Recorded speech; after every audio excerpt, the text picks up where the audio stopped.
Trichy the spectacular city of India. உலகத்திலேயே பழமையான டேமான Kallanai dam, அதுவும் தமிழர்களால் கட்டப்பட்ட ஒரு டேம் எங்க இருக்கு அப்படின்னா திருச்சியில தான் இருக்கு. கிட்டத்தட்ட 20 கிலோமீட்டர் நீளத்துக்கு வரப்போற நீளமான பாலத்துல இருந்து 40 ஏக்கருக்கு கட்டப்பட போற ஒரு மிகப்பெரிய பஸ் ஸ்டாண்ட் வரைக்கும் திருச்சியில 2025ல அடுத்து வரப்போற மெகா ப்ராஜெக்ட்ஸ் பத்தி தான் இந்த வீடியோ. கண்டிப்பா இந்தியா லெவல்ல இந்த ப்ராஜெக்ட்ஸ் எல்லாமே பேசப்படக்கூடியதா இருக்கும். Number 1, the longest bridge in Trichy. திருச்சியில 2000 கோடி ரூபாய் செலவுல 10 கிலோமீட்டர் நீளத்துக்கு வேற இடத்துல 2 பாலம் வரப்போகுது. கண்டிப்பா இந்த பாலத்தை கட்டி முடிச்சிட்டாங்க அப்படின்னா திருச்சியிலேயே இந்த பிரிட்ஜ் தான் நீளமான பிரிட்ஜா இருக்கும். ஏன்னா அதுக்கப்புறம் சென்னையில இருந்து யாராவது திருச்சியை கிராஸ் பண்ணி போறாங்க அப்படின்னா கண்டிப்பா டிராபிக்கே இல்லாம ஈஸியா போக முடியும். திருச்சி தான் தமிழ்நாட்டோட ஹார்ட் சென்டர்ல இருக்கு அப்படிங்கிறது நமக்கு நல்லாவே தெரியும். சோ இதனால ஒவ்வொரு நாளுமே திருச்சிக்கு வரவங்களோட கவுண்ட் அதிகமாயிட்டே போயிட்டு இருக்கு. இதனால திருச்சி வாசிகளுக்கு தெரிஞ்சிருக்கும் திருச்சியோட மெயின் ரோட்ஸ்ல எந்த அளவுக்கு டிராபிக் ஏற்படுதுன்னு. திருச்சியில அண்ணா ஸ்டாச்சுல இருந்து ரயில்வே ஸ்டேஷன் வரைக்கும் கிட்டத்தட்ட 5.4 கிலோமீட்டர் நீளத்துக்கு 966 கோடி ரூபாய் செலவுல ஒரு பிரிட்ஜை கட்ட போறாங்க. அதே மாதிரி ஹெச்பிஓ சிக்னல்ல இருந்து எம்ஜிஆர் செலவு வரைக்குமே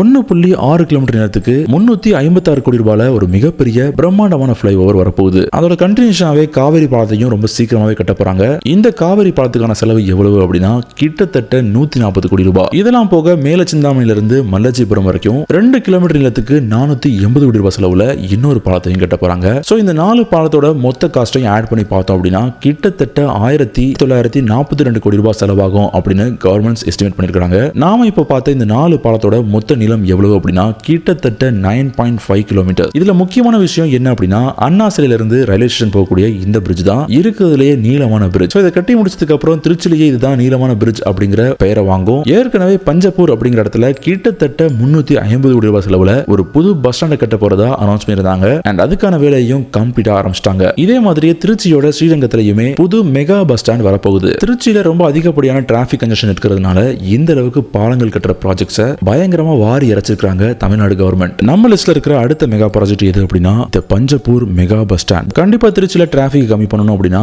அது மட்டும் இல்லாம பீப்புளோட ஆன் கமிங் அண்ட் அவுட் கோயிங்கையும் கம்மி பண்ணணும் அப்படின்னா ரோட்ஸையும் பாலத்தையும் சரி பண்ணா மட்டும் போதாது, எல்லா பப்ளிக் டிரான்ஸ்போர்ட்ஸையும் ஹேண்டில் பண்ற மாதிரி ஒரு மிகப்பெரிய பஸ் ஸ்டாண்ட் கண்டிப்பா தேவை. சோ இந்த விஷயத்தை நிறைவேற்றுற மாதிரி தமிழ்நாடு கவர்மெண்ட் என்ன பண்ணிருக்காங்க அப்படின்னா திருச்சி அண்ட் மதுரை ஹைவேஸ் பக்கத்துல இருக்கிற பஞ்சப்பூர் அப்படிங்கிற இடத்துல இந்த புது பஸ் ஸ்டாண்ட் வரப்போகுது. இந்த மொத்த பஸ் ஸ்டாண்டோட டோட்டல் ஏரியா எவ்வளவு அப்படின்னா கிட்டத்தட்ட 40 ஏக்கர். அதுல பில்டப் ஏரியா மட்டுமே கிட்டத்தட்ட 7 ஏக்கர் கட்டிருக்காங்க. இதுல முக்கியமான விஷயம் என்ன அப்படின்னா இந்த பஸ் ஸ்டாண்டுக்கு ஒரே நாள்ல கிட்டத்தட்ட 400 பஸ்ஸஸ் வந்துட்டு போகும் அப்படிங்கிற மாதிரி சொல்றாங்க. இந்த பஸ் ஸ்டாண்ட் எதுக்காக கட்டிருக்காங்க அப்படின்னா பக்கத்துல போகக்கூடிய லோக்கல் பஸ்ஸா இருக்கட்டும் இல்ல லாங்ல போகக்கூடிய ஸ்டேட் பஸ்ஸா இருக்கட்டும் எல்லா பஸ்ஸஸுமே இந்த பஸ் ஸ்டாண்டுக்கு தான் ரிப்போர்ட் பண்ற மாதிரி இந்த பஸ் ஸ்டாண்ட் டிசைன் பண்ணிருக்காங்க. இந்த பஸ் ஸ்டாண்ட்ல கிட்டத்தட்ட 556 கார்ஸை பார்க் பண்ண முடியும், 1125 பைக்ஸை பார்க் பண்ண முடியும். இதெல்லாம் போக 350 ஆட்டோஸை பார்க் பண்ண முடியும். முக்கியமா இந்த பஸ் ஸ்டாண்ட் பில்டிங்ல மல்டி யூட்டிலிட்டி ஃபெசிலிட்டி சென்டரையும் அமைக்க போறாங்க. சோ இது ஒரு பஸ் ஸ்டாப்பா மட்டும் இருக்க போறது கிடையாது, ஒரு கமர்ஷியல் காம்ப்ளெக்ஸாவும் ரன் ஆக போகுது. இந்த பஸ் ஸ்டாண்டோட கிரவுண்ட் ஃப்ளோர்ல